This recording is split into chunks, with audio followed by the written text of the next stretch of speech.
adjoint au maire à la mairie de Douala 5e et militant PCRN, et vous adressez une parole comme ce que j'ai adressé en ce moment le professeur Kamto, ça ne va pas laisser les gens indifférents. C'est la preuve que le professeur Kamto n'est pas une personne lambda. C'est la preuve que ce n'est pas n'importe qui.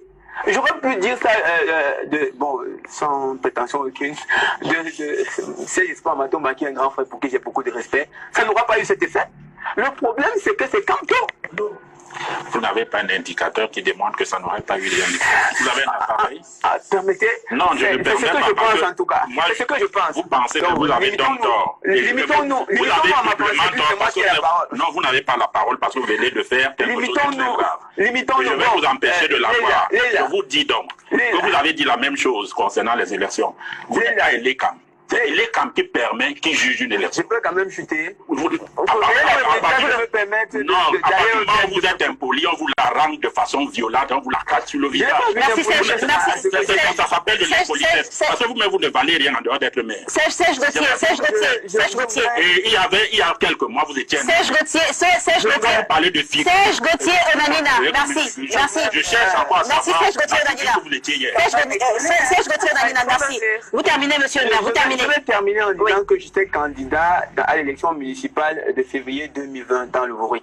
Serge Espoir Matomba aussi était candidat. Il a conduit une liste de coalition à Douala 4e, j'ai conduit une liste de coalition à Douala 5e. Au final, je m'en sors avec 11 conseillers municipaux. Serge Espoir Matomba, au final, avec sa coalition, il s'en sort avec 3. Allez mesurer qui dépasse qui. Pour le moment, je reviens à l'essentiel. On dit déjà conseiller municipal, on ne dit pas municipal. Pour le moment, je voudrais vous rappeler que Madame Foning était la première homme d'affaires du monde, homme-femme d'affaires. Mais ça n'a pas empêché que c'est une figure emblématique à Douala 5. Donc, si AOPUS continue à faire des cours de français, je les invite à faire davantage. Je ne vais pas faire davantage parce qu'un homme politique, ça prend bien la parole en public. Nous, on continue à l'essentiel. Pour le moment, je continue de considérer le PUS comme étant une distraction et qu'on a besoin de travailler cohérent. Vous considérez le PUS comme étant une distraction? Je voulais juste être certaine d'avoir bien entendu. Oui, c'est ce que j'ai dit. D'accord, ok. Donc, pour le moment, vous comprenez que je serai obligé de réagir. Oui, allez-y. De réagir. C'est pour ça que allez-y, monsieur le maire, vous terminez. Pour le moment, ce qui m'intéresse, c'est que les Camerounais, les véritables Camerounais qui croient en un véritable changement le moment venu, qui se mettent main dans la main, qui travaillent ensemble, qui construisent une dynamique patriotique qui sortira notre pays de ce système néocolonial que nous avons. En 30 secondes, avant que Serge... comment est-ce que vous, justement, vous êtes... Lui n'est pas une distraction, mais là, 3 conseillers municipaux supplémentaires par rapport au RDPC votent pour l'adversaire et fait échouer son parti. C'est un parti très sérieux qui n'est pas une distraction. C'est également un maire, 6e adjoint au maire qui est très sérieux, qui n'est pas une distraction, qui est très convaincu, qui cherche à récupérer ces 33 millions investis. C'est-à-dire que la politique est donc un fonds de commerce, une marchandise où on ne va pas pour servir le peuple. Mais on parle de dynamique de changement, mais en voulant récupérer son argent. Vous comprenez un peu?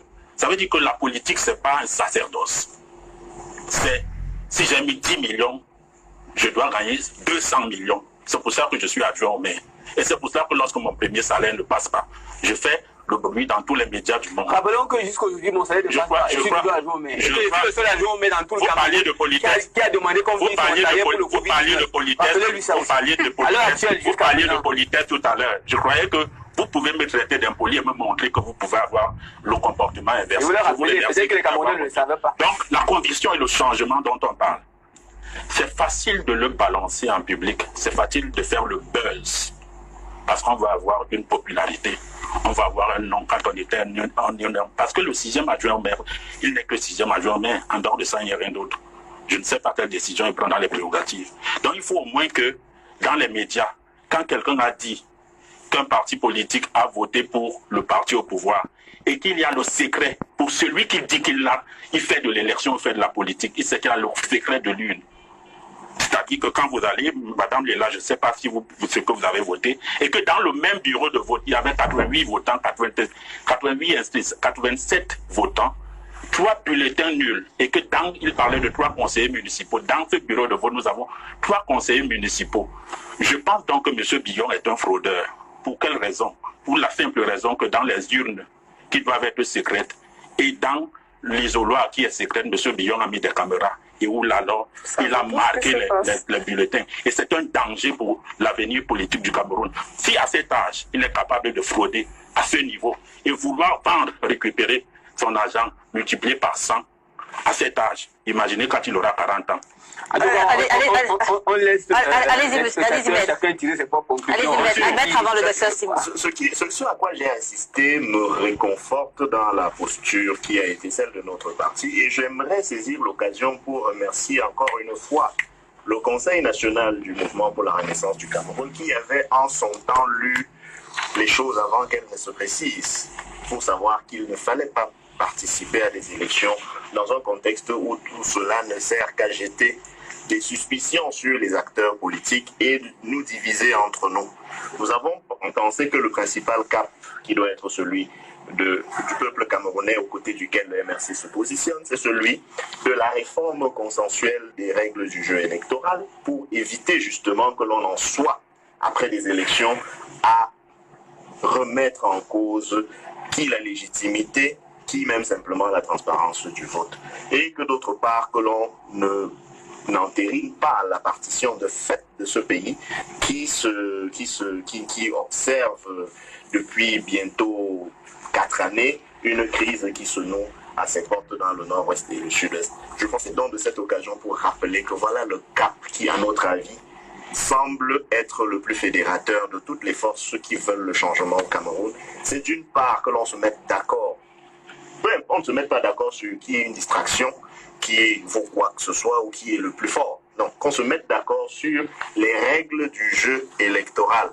Quand on aura tous confiance au système électoral, ce système électoral nous dira qui est une distraction, qui ne l'est pas, qui est le plus fort, qui ne l'est pas, qui est anonyme, qui n'est pas anonyme. Pour nous, il ne faut pas mettre la charrue avant les bœufs.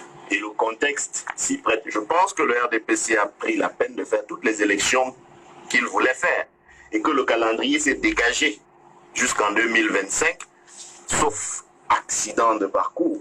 Donc, il y a le temps pour faire toutes les réformes, pour donner au Cameroun un avenir que les jeunes de ce pays méritent, c'est-à-dire un pays dans lequel, comme on l'a vu ailleurs, comme on l'a vu au Ghana récemment, comme on l'a vu dans d'autres pays, on peut avoir des résultats.